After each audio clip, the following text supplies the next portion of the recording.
ठीक का आजो दारू पी के आयल का एगो हमार बात सुना। कल हिया दारू पी के आयल खींचला पजरिया पजनिया हम टूटल टूटल ये सजनावा पजनिया हम टूटल।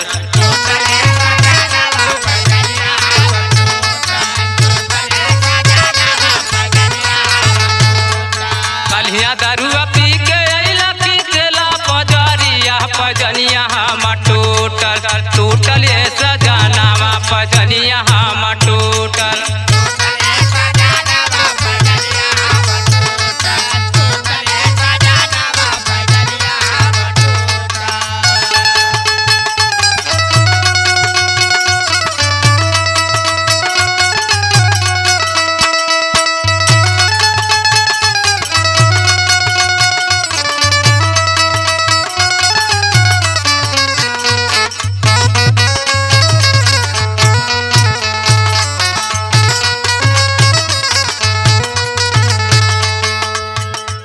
अरे कुछ तो ख्याल करता मेहरी लैकन का ऐसे करबा तो कैसे घर का खर्चा चले।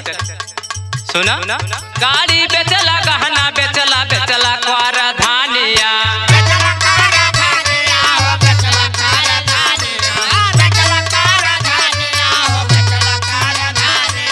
बेच के तू खाई गईला ना की कहना थूनिया।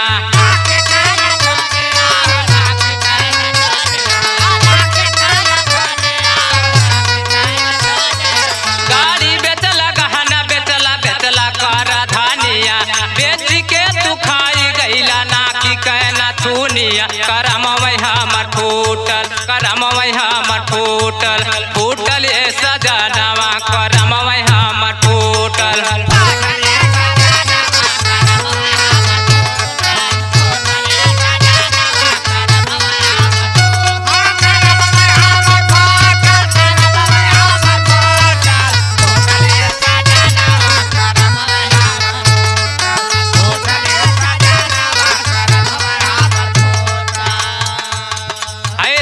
पत्रकार बिंद्रा बाजार वाले आई मिश्री लाल पान वाले देखा तो ना लोग अपने मेहरारू का कैसे ख्याल करत हुआ।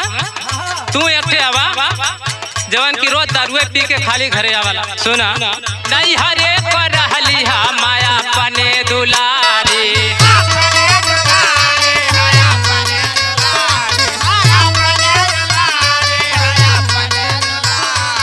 जवन चाही तावन दे मैं बापा माँ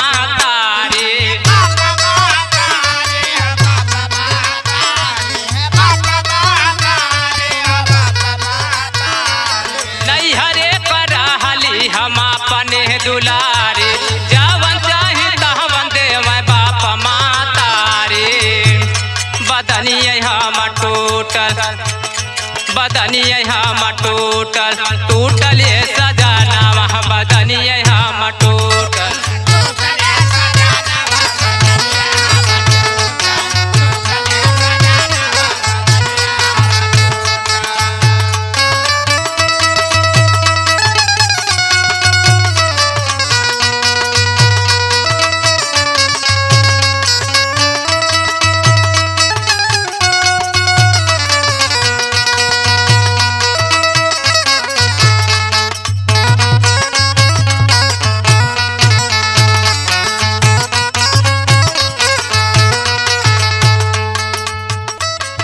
देखा रवि भाई एक थे हमें कितना बढ़िया से रहले पढ़ लिख के बहुत कुछ कैले।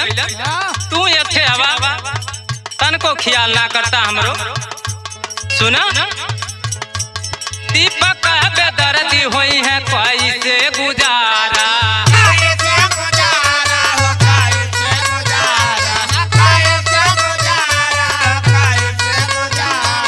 हाई के कसम अंज कहा ना दोबारा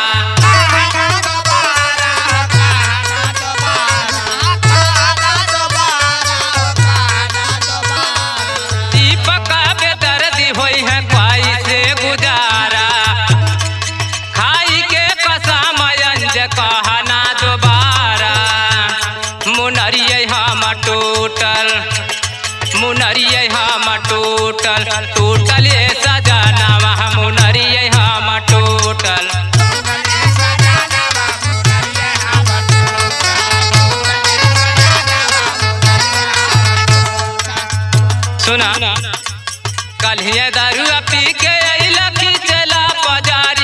पैजनिया हम टूटल टूटल ये